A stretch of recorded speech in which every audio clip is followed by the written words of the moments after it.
Hey kawan, welcome to EDC Ready. Today is more of a discussion kind of video for you guys. kind of running out of knives to do reviews. But anywho, so today we are going to talk about what makes up a pocket knife. What are the components, what are the elements of a pocket knife?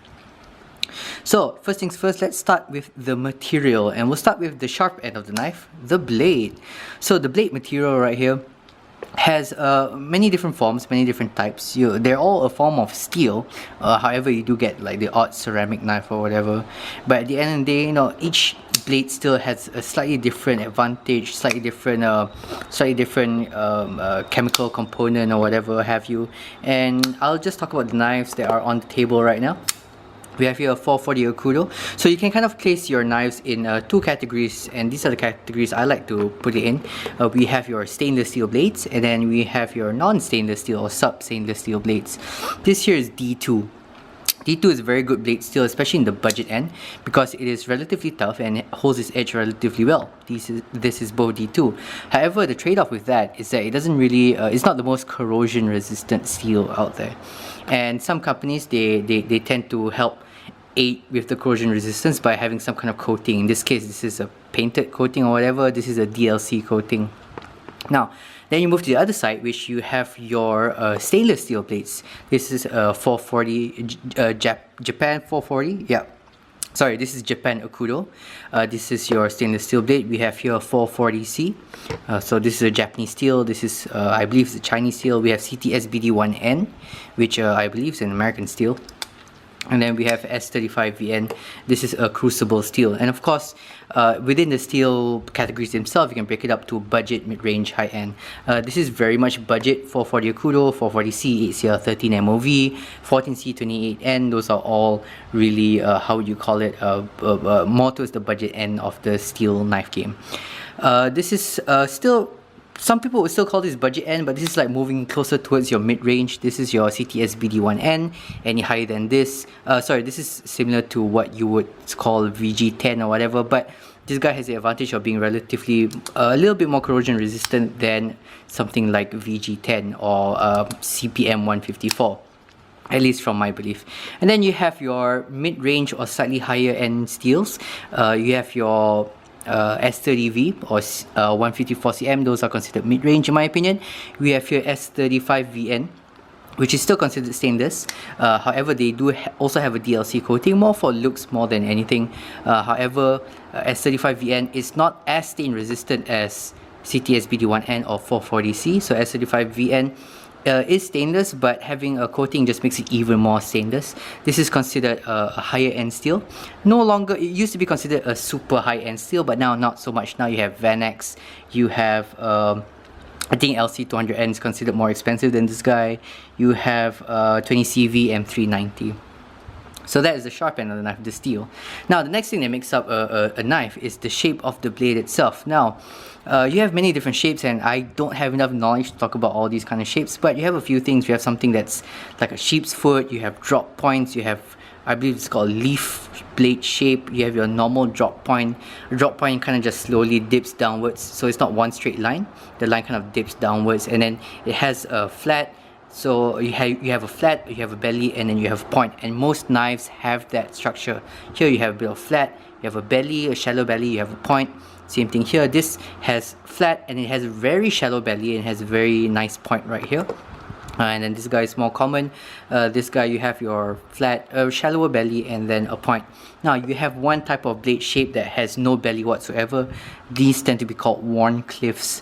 A Wharncliffe blade, I do not have one for show here, but the edge here is just pretty much perfectly straight, and that is called a Wharncliffe. You also have your weirder blade shape. This is a hawkbill, okay, or karambit blade shape. It's kind of like a sickle, you kind of bend inwards, but all these different blade shapes have their own particular utilities out there.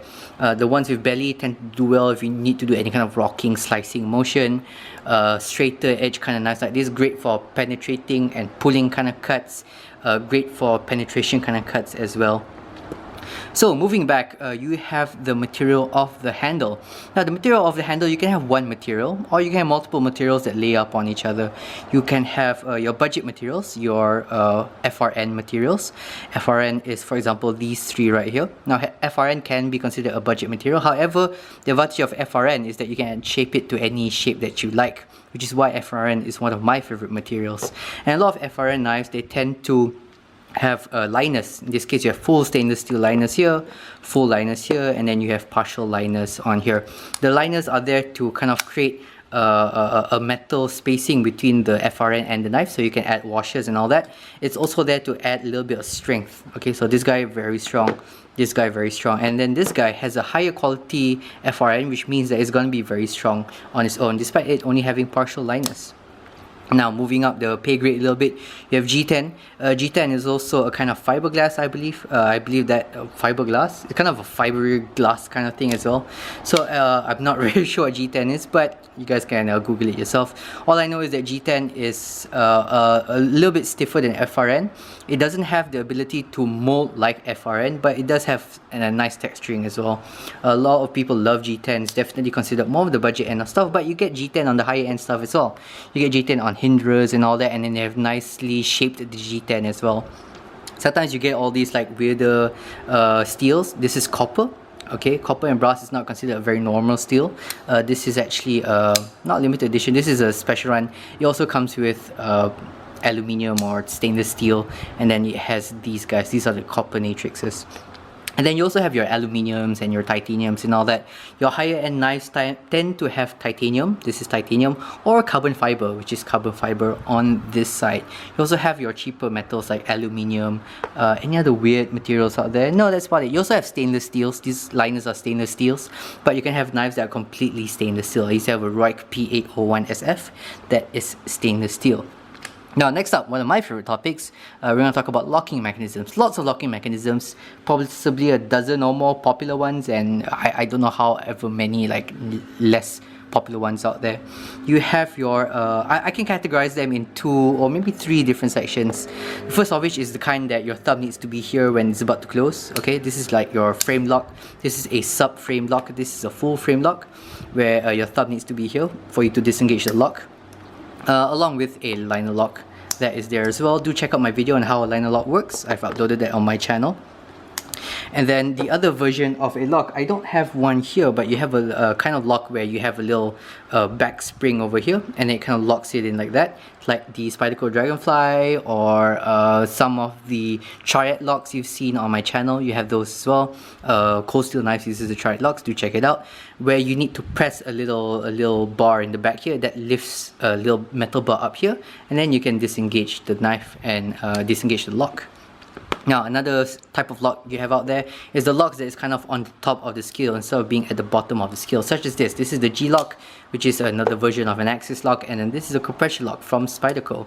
And these locks I really like. It has a few advantages. Number one is that when you want to disengage it, your fingers do not need to be in the slicing path of the blade when it shuts. And then number two, as you can see, they tend to be very frictionless. So the blades can kind of have that nice drop shut action. Even this guy right here, this is a button lock, by the way. It's not the best example of a button lock. Once I get a better button lock, I'll show that to you. But as you can see here, there is no lateral pressure on the handles, sorry, on the blade. So without that lateral pressure, it can actually just drop down like that, compared to, let's say, this guy.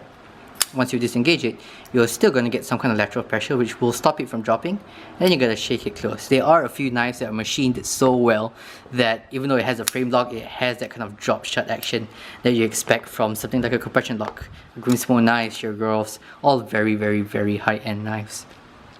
Now, moving on to the back of the knife here, we have the pocket clip. Pocket clips, you have many types as well. You have your titanium pocket clips. This is a custom one. Most of the time you get these kind of stainless steel pocket clips that you have right here. Some might be coated, some might not be coated. If it's dark coated, it's more for, you know, being more discreet, but you can have these no problem whatsoever. And then you can also split it to deep carry and non-deep carry. This guy here is not a deep carry, meaning when I wear it in my pants, it's gonna go up to here. Same thing with this guy. When I wear it in my pants, it is gonna go up to here. This guy, on the other hand, you can wear it and then it goes completely deep down into the pocket, hence deep carry pocket clip. It can hide most of the knife. This guy right here also hides most of the knife. Now with most knives you can get aftermarket clips if you want certain type of clips. For example, this is not the regular clip. The regular clip for this guy is this guy right here. Sorry, it's a spoon style clip like this guy. This is an aftermarket clip. I do plan to get a deep carry aftermarket clip for this guy. And moving on to the back, what makes up a pocket knife is the back spaces or the standoff. So this would be a standoff where it just has these two little posts right here. You have standoffs here as well, and then here you have standoffs all the way up to the edge of the all the way up the back, all the way up the back of the knife. And then this guy here is a back spacer. Hey, sorry guys, I had to unlock the door for my wife. She is a nurse and she's a frontliner during this whole COVID-19 process. So, props to her. Where was I? Oh yeah, talked about back spaces, standoff, and bada bing and bada boom. Yeah, that's the end of the video, guys. So that's kind of like what makes up a pocket knife. And a couple of terms out there that hopefully you've learned in this video, like what's a pocket clip, what's a back spacer, what's a standoff, you know, what are the materials you have in the handle. I will soon do a video about what are the features that I personally like in a pocket knife. You know, I do enjoy my deep carry pocket clips. I do enjoy fall shutty actions. I do enjoy interesting fidgety knives and all that. Hey guys, so the video ended a little bit quickly. That's kind of because my camera battery died. However, I really said everything I wanted to say, so I got nothing more to add other than stay ready.